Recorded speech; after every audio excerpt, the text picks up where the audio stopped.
Welcome back everyone. If you've experienced something strange, unexplained, or genuinely terrifying and would like your story featured in a future video, send it to mashraficontact@gmail.com. Be sure to include as many details as possible. With that said, let's get into tonight's story. My name is Emily. What happened to my family in the summer of 2018 is something none of us have ever been able to explain. Even now, 8 years later, I still wake up in the middle of the night thinking about it. It started with bugs. That sounds ridiculous, I know. When people hear the story, they expect me to talk about ghosts, demons, haunted houses, or some urban legend. Instead, it began with something so small and ordinary that nobody paid attention to it. At first, I was 15 years old at the time and lived with my parents and 2 younger siblings in a rental house outside a small town in rural Ohio. The house wasn't particularly old. At least not old enough to seem creepy. It sat at the end of a gravel road surrounded by cornfields and woods. The nearest neighbor was almost half a mile away. Most nights were silent except for crickets and distant coyotes. My dad loved it. My mom hated how isolated it felt. One night around 10 p.m., my mom screamed. Not the kind of scream someone makes after seeing a spider. This was a scream that instantly made everyone in the house run. I remember dropping my phone and sprinting down the hallway. When I reached my parents' bedroom, my mother was standing on the mattress, shaking uncontrollably. She was staring at her pillow. My dad rushed over and pulled the pillow away. What was underneath still makes my skin crawl. Hundreds of pale white worms. Not scattered randomly. Not moving in different directions. They were arranged in a perfect circle. A nearly perfect ring. And sitting motionless in the center was a single black insect unlike anything I'd ever seen before. The thing looked almost burned. Its shell was pitch black. And unlike the other bugs, it wasn't moving. It just sat there, almost as if it was being protected. My dad immediately grabbed the pillow and threw everything outside. He told us it was probably some kind of infestation. Maybe something had gotten into the attic. Maybe bugs had fallen through a vent. Whatever the explanation was, he didn't seem concerned. My mom disagreed.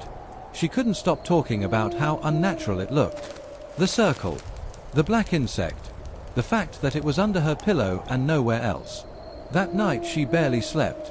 The next afternoon, she was alone in the house. Around 3 o'clock she heard a loud metallic crash from the storage room. Thinking something had fallen off a shelf, she went to check. What she found made even less sense. A metal lid was spinning in the middle of the floor. Not wobbling. Not slowing down. Spinning. Fast. As if someone had just thrown it seconds earlier. The problem was that she had heard the noise from the kitchen. It took her nearly 20 seconds to walk there. No lid should have still been spinning that long. Especially not that fast. When she told my dad, he laughed it off. But after that day, things started happening more often. Little things. Cabinet doors opening. Footsteps upstairs. Whispers that disappeared the moment someone else entered the room. Then my mother started changing. And that's when we realized Tava was in that house, wasn't leaving. Welcome back everyone. Before we continue tonight's story, I just want to say thank you to everyone who's been listening and supporting the channel. If you've got a true scary story you'd like featured in a future video, send it to mashraficontact@gmail.com. Whether it's paranormal, unexplained, creepy encounters, strange experiences, or something you still can't explain to this day, I'd love to read it. Now, let's continue where we left off. If you haven't heard part 1 yet, I highly recommend going back and listening first because things are about to get much worse. When we left off, my mother had started acting differently. At first it was subtle. The kind of thing you could easily dismiss if you weren't paying attention. She'd forget simple things. She'd walk into rooms and completely forget why she went there. Sometimes she'd stare out the kitchen window for 10 or 15 minutes without moving. When somebody spoke to her, she'd suddenly snap back to reality as if she'd been somewhere else. My dad blamed stress. I wanted to believe him. But deep down, I knew something wasn't right. The first truly disturbing incident happened 3 days after the bugs appeared.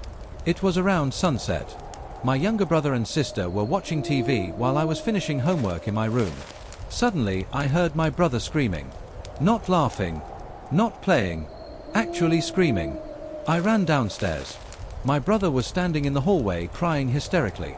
My little sister looked equally terrified. What happened? Neither of them answered immediately. They just pointed toward the living room. My mother was sitting perfectly still on the couch, facing the television. The television wasn't turned on. The screen was black. Yet she sat there staring into it, completely motionless. My dad came home a few minutes later. When we told him what happened, he gently shook my mother's shoulder. She blinked, looked confused, and asked why everyone was staring at her. According to her, she'd only been sitting there for a few seconds. In reality, she'd been there for almost 40 minutes. That night I couldn't sleep. Around 2:30 in the morning I heard movement in the hallway. At first I assumed it was my father getting a glass of water. Then I heard something strange. A whisper. Soft. Barely audible. Almost like somebody talking to themselves. I opened my bedroom door. The hallway was dark, but I could see my mother standing at the far end, facing the wall, completely still. The whispering continued. I couldn't understand the words. The voice didn't even sound like hers. It sounded lower somehow, like two people speaking at the same time. I remember feeling frozen. Every instinct told me not to approach her, but eventually I whispered, "Mom." The whispering stopped instantly. Without turning around, she said, "Go back to bed." The moment she spoke, I ran. I slammed my door shut and stayed awake until sunrise. The next morning she claimed she never left her bedroom. As the days passed, the atmosphere inside the house became unbearable. Everybody felt it. Even visitors noticed it. The air felt heavier. The house felt darker. Arguments started happening constantly. My parents rarely fought before. Now they were arguing almost every day. Over nothing. Small things. Dishes. Groceries. Bills. Things that never mattered before. One afternoon my father came home furious. He accused my mother of throwing away important paperwork. She swore she hadn't touched it. Hours later the missing documents were found in the attic. Nobody could explain how they got there. The attic door had been locked. Then came the scratches. My mother woke up one morning with 3 deep marks running down her shoulder. At first we assumed she'd scratched herself while sleeping, but the marks kept appearing. Sometimes on her arms, sometimes on her back, once across her stomach. Each time they looked fresh. Each time they appeared overnight. Doctors couldn't find an explanation. Then things escalated again. One Friday evening my dad decided enough was enough. He installed security cameras around the house. Living room, kitchen, hallway, front porch, backyard. If somebody was causing these problems, he'd find out. For 3 nights nothing happened. Then on the 4th night we captured something. I wish we hadn't. Around 3:14 a.m. the hallway camera activated. The footage showed my bedroom door opening. I stepped out. Or at least something that looked exactly like me did. The figure walked down the hallway, stopped outside my parents' bedroom, then simply stood there for nearly 20 minutes. Not moving, not breathing, just standing, watching. The problem was, it wasn't me. I was asleep in my room. My father immediately checked the footage from another camera. The second camera showed me sleeping in bed at the exact same time. To this day, I still can't explain it. Nobody can. After seeing that footage, my father deleted it. Not because he wanted to hide it, because he couldn't stand looking at it. Things got worse after that. Much worse. The nightmares started affecting all of us. Every member of my family began dreaming about the same thing. A woman standing in the cornfield behind our house. Always facing away from us. Always wearing the same dark dress. Always standing in the exact same location. And every night she seemed slightly closer. A few weeks later my brother woke up screaming. He said the woman wasn't in the field anymore. She was standing outside his bedroom window, watching him sleep. That was the moment my father finally admitted something was seriously wrong. And what happened the following week convinced all of us that whatever had entered our lives wasn't simply haunting the house. It was targeting our family, one by one. That was the end of Emily's story. Honestly, stories like that are the ones that stick with me the most. Not because of what happened, but because nobody ever found a real explanation for it. Let me know what you think in the comments. Do you think it was something paranormal?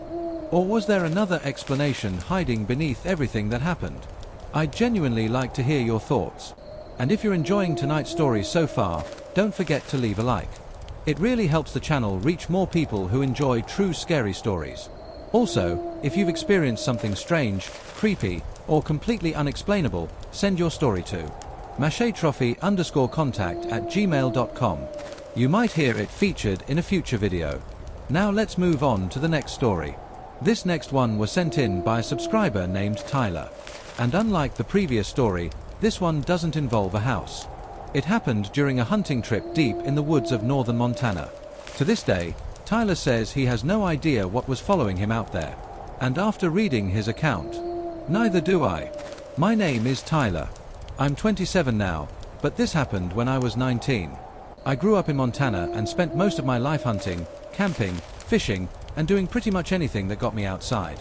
The woods never scared me. At least they didn't back then. If anything, they felt more comfortable than being around people.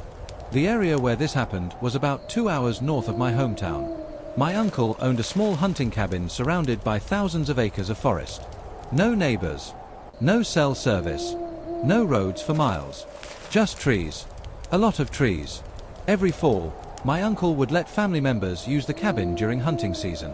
In October of 2018, I decided to spend a weekend there by myself. The plan was simple. Hunt during the day. Relax at night. Head home Sunday afternoon. Nothing unusual. At least that's what I thought. The first day was completely normal. I arrived around noon. Unlocked the cabin. Dropped off my gear. And spent the afternoon scouting trails. Around sunset, I noticed something strange. A line of footprints. At first I assumed they belonged to another hunter. But the deeper I looked, the less sense they made. The prints were human. At least mostly.